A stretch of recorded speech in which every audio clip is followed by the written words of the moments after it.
வணக்கம் தமிழகமே. தமிழ் சினிமாவில் தளபதி என்று 40 ஆண்டுகளுக்கும் மேலாக ரசிகர்களின் இதயங்களைக் கட்டி ஆண்ட ஒரு வசூல் சக்கரவர்த்தி இன்று தமிழகத்தின் முதலமைச்சராக கோட்டையின் அரியணையில் அமர்ந்திருக்கும் அந்த மாபெரும் சரித்திரத்தைப் பற்றித்தான் இன்று நாம் பார்க்கப் போகிறோம். செதுக்கிய சிற்பிக்கே சவால் விட்ட ஒரு பாறை. அவமானங்களின் உச்சத்தில் இருந்து அரியணையின் உச்சிக்கு வந்த ஒரு கருப்பு குதிரை. ஆமாம் ப்ரோ.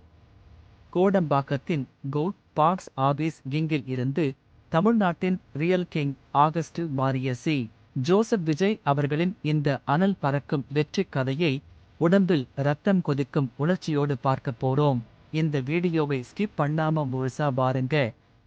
ஏன்னா இது ஒரு சாதாரண மனிதனின் கதை அல்ல, ஒரு சகாப்தத்தின் கதை.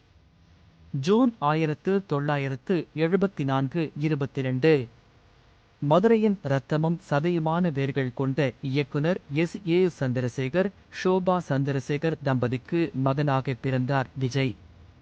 சிறு வயதிலேயே தனது தங்கை வித்யாவின் மரணம் அவரை பலத்த காயப்படுத்தியது. அந்த அமைதியான, அதிகம் பேசாத பையன் 1992 தனது லயோலா கல்லூரி படிப்பை பாதியிலேயே நிறுத்திவிட்டு, நாளைய தீர்ப்பு படத்தின் மூலம் திரையில் அறிமுகமான போது தமிழக சினிமா உலகம் அவரை எப்படி வரவேற்றது தெரியுமா?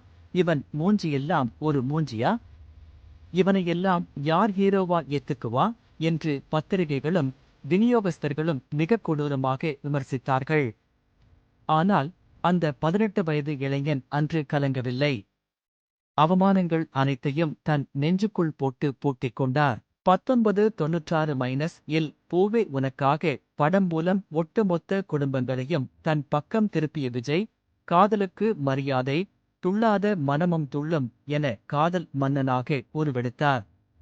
அப்போது திரையில் அவர் பேசிய ஒரு டைலாக் இன்றும் பொருந்தும்.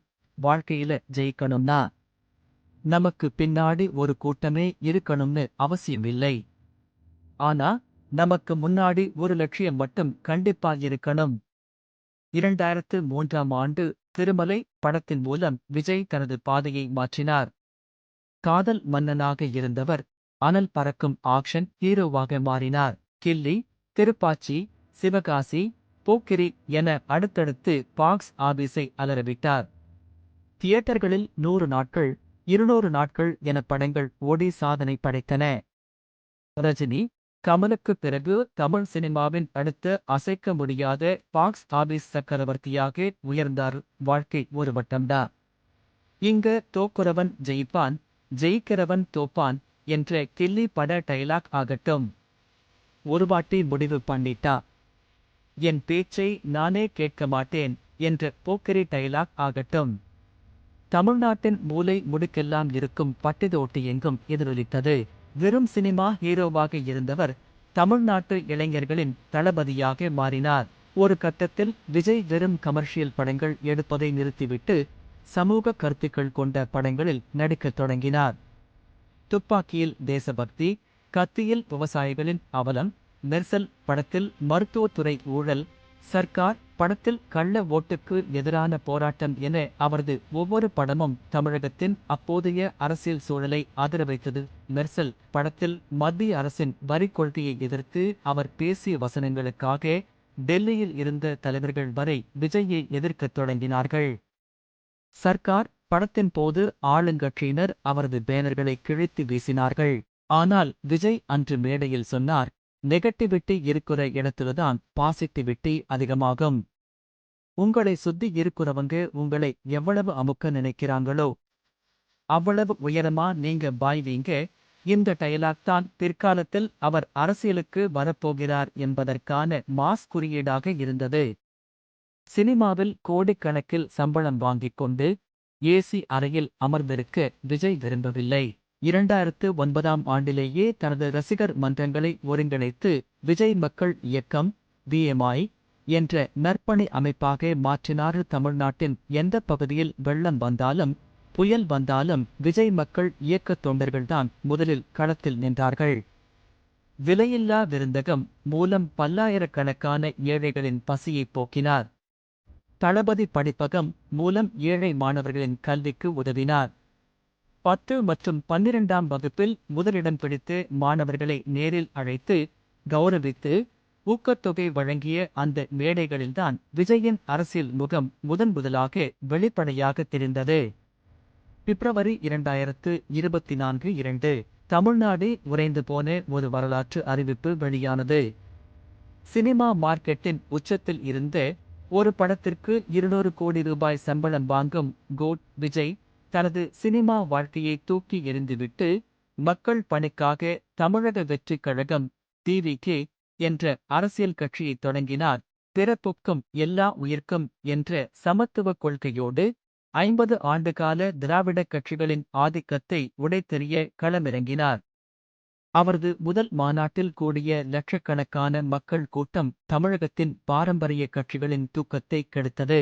மேடையில் மைப்பிடித்து விஜய் சிங்கம் போல் முழங்கினார், நான் இங்க சும்மா நடிக்க வரல. மக்கள் கொடுத்த புகழையும் கோடிக்கணக்கான பணத்தையும் தூக்கி எறிஞ்சிட்டு வந்திருக்கேன். என் மக்களுக்காக என் உயிரையும் கொடுக்க தயாரா இருக்கேன். 2026ஆம் ஆண்டு நடந்த தமிழக சட்டமன்ற தேர்தல் தமிழக வரலாற்றிலேயே ஒரு புதிய சகாப்தத்தை எழுதியது. ஒரு பக்கம் 50 ஆண்டுகால திராவிட பாரம்பரியம், இன்னொரு பக்கம் மத்திய ஆளுங்கட்சியின் பலம் என அத்தனை எதிர்ப்புகளையும் ஒற்றை ஆளாக எதிர்கொண்டார் விஜய். தேர்தல் முடிவுகள் வெளியான போது ஒட்டுமொத்த இந்தியாவே மிரண்டு போனது. விஜயின் தமிழக வெற்றிக் கழகம் TVK தனித்து போட்டியிட்டு 108 இடங்களை கைப்பற்றி சாதனை படைத்தது. காங்கிரஸ் மற்றும் பிற தோழமை கட்சிகளின் ஆதரவோடு கூட்டணி ஆட்சி அமைந்தது. மே 2026 மாதம் லட்சக்கணக்கான தொண்டர்கள், ரசிகர்கள் மற்றும் சாமானிய மக்களின் கண்ணீர் மல்கிய வாழ்த்துக்களுக்கு இடையே தமிழகத்தின் புதிய முதலமைச்சராக தனது 51வது வயதில் ஜோசப் விஜய் பதவியேற்றார்.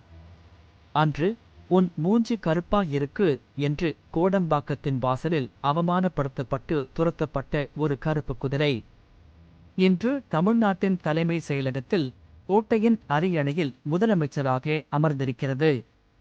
இது வெறும் விஜயின் வெற்றி அல்ல, தமிழ்நாட்டில் மாற்றத்தை விரும்பிய ஒவ்வொரு சாமானியனின் வெற்றி. வெறும் திரையில் மட்டும் வில்லன்களை உதைத்த ஹீரோக்கள் மத்தியில் நிஜ வாழ்க்கையிலும் மக்களின் கஷ்டங்களை தீர்க்க முதலமைச்சராக அரியணை ஏறியிருக்கும் முதல்வர் விஜயின் வரலாறு காலம் கடந்து பேசப்படும் ஒரு மாபெரும் சரித்திரம். தமிழ்நாட்டின் புதிய விடியலாக, மாற்றத்தின் நாயகனாக திகழும் நம்ம தளபதி முதல்வர் விஜயின் இந்த மாஸ் அரசியல் பயணத்தை பற்றிய உங்களுடைய கருத்துக்களை கீழே கமெண்ட் பண்ணுங்க. இந்த வீடியோ பிடிச்சிருந்தா லைக் பண்ணுங்க, ஷேர் பண்ணுங்க, மறக்காம நம்ம சேனலுக்கு சப்ஸ்கிரைப் பண்ணுங்க. நன்றி, வணக்கம்.